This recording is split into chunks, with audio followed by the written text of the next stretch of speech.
Hi, Dave. Welcome back for this bonus section of the podcast. And I thought it'd be a good idea to talk to somebody that we both look up to. Talk about somebody that we both look up to a great deal. Our squadron commander back in Operation Desert Storm, Billy Diehl, because I think he is another example of servant leadership, and I'm sure that you've probably took some lessons from him along the way with everything that you've accomplished.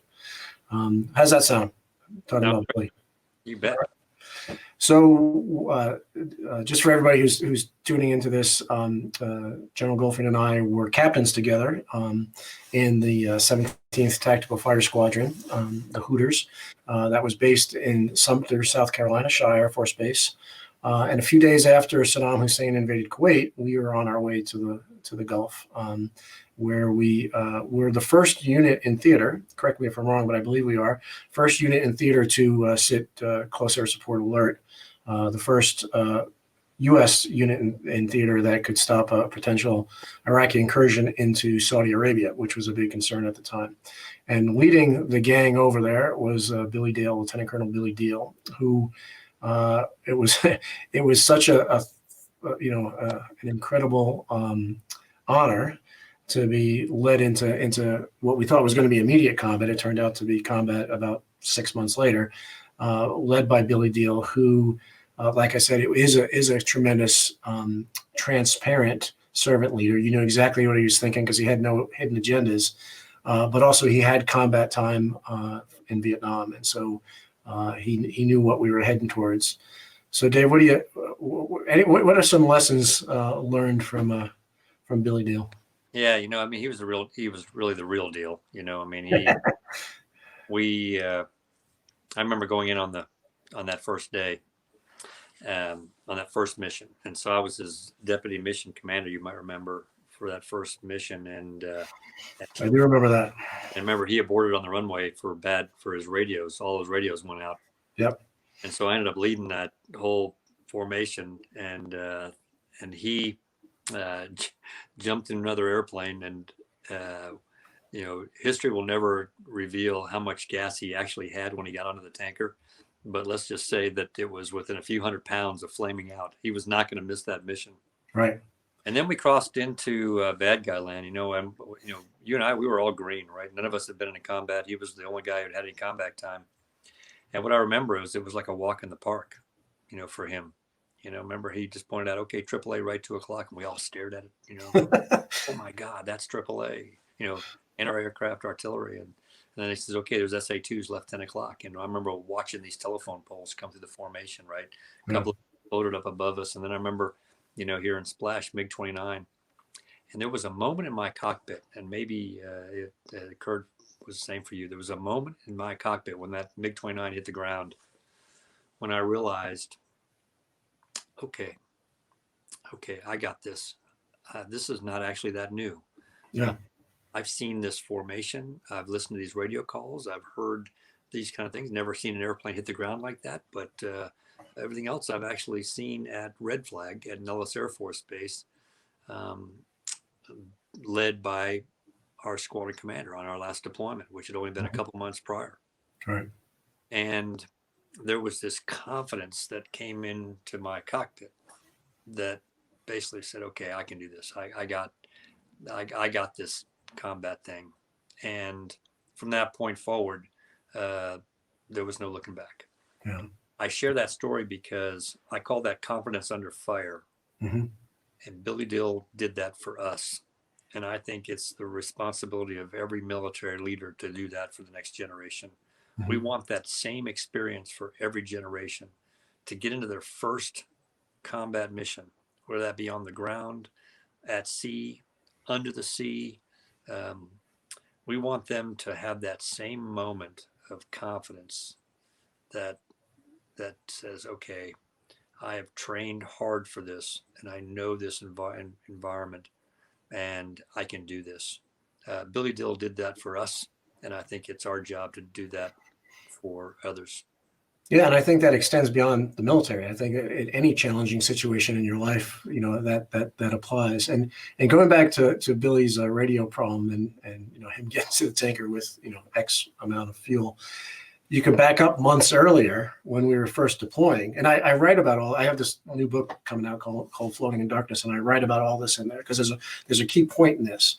And if you remember, when we headed out, we're out over the ocean. It's getting dark, and Billy decides that he's going to divert to Langley because he's got zero liters of oxygen. So it's not a good idea to head out over the ocean without any oxygen. We need that to breathe. And so he takes his wingman, Gary Cooper, and peels off towards Langley. And I'm thinking, wow, that must have been so hard of a decision for him to make. This, he's leading his boys into the unknown. We didn't even know we didn't even know where we were going. We were just told, take off, head east. We'll let you know when we know where you're going. We'll let you know. And so we're heading out into danger, into the unknown. And then a couple minutes later, we hear that Billy's rejoining the flight. That his cabin altitude is 12,000 feet, and as long as he doesn't lose his cabin pressure, then he'll be okay. As you probably remember, he did lose his cabin pressure out over the Atlantic. But the other thing is, both he and the ops group commander, Colonel Robert Van Cise, their temperature controls failed to full cold too. And I distinctly remember this. We had just flown over the Atlantic. We've all been awake for, 12, 14 hours. Who knows how long it's been. Up ahead, I see two land masses in close proximity to each other, the Straits of Gibraltar. And I'm thinking, okay, there's all these divert bases that both Billy and Colonel Van Cise can go divert to now. And I start plugging them into the computer to see what's the closest. And then as we pass, fly by a few of these, I realize that nobody's diverting today.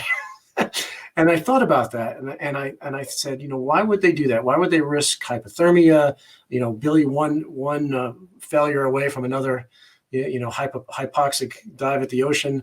Why would they do that? And I think in both cases, in both of those guys' cases, it wasn't out of ego or a quest for glory or fame. It was simply that they felt responsible for the people that were in their charge, and they weren't going to, if it was possible, they weren't going to not be there for them and to protect them and to make sure that everything was happening exactly the way it was supposed to. And I thought that was incredible leadership at the time, and I still do, because of the motivation for it. So I think that's the critical thing in these things is why are people doing? Because there's a lot of bravery that's not real bravery. It's in some cases stupidity because of wrong reasons and wrong motivation. But in this case, I think you agree that they were starting from the right starting point. Yeah, I'll say equally heroic to Billy Diehl's work was Nancy Diehl's work. Exactly. With our families. Exactly. Dawn just published, or Air University just published her companion book to the one I wrote 20 years ago, and hers is Sharing the Journey. And it's a spouse perspective on military service and serving as a senior military spouse. And she dedicated the book to Nancy Diehl. Yeah. And throughout the years, when we've gone down to commander's courses, Dawn has told the story of Nancy and what she did for all the spouses and families during a really tough time. And she always ends with, so you have an opportunity now to be someone's Nancy. Yeah. And so, there's no, what a dynamic duo Billy and Nancy Diehl were together to take care of our squadron during that time. I think what I see in the success of their leadership, and I see this in your leadership too, is they were real. You could tell, everybody can see through hidden agendas and alternative plans and all this stuff. But it was very obvious with them, and I think obvious in your leadership as well, that you're doing it for the right reasons. You're doing it out of deep concern for those in your charge. You're doing it for our nation and our world. And that selfless sense of service shines through. And I think that is the most powerful leadership that I've ever been exposed to, is seeing that.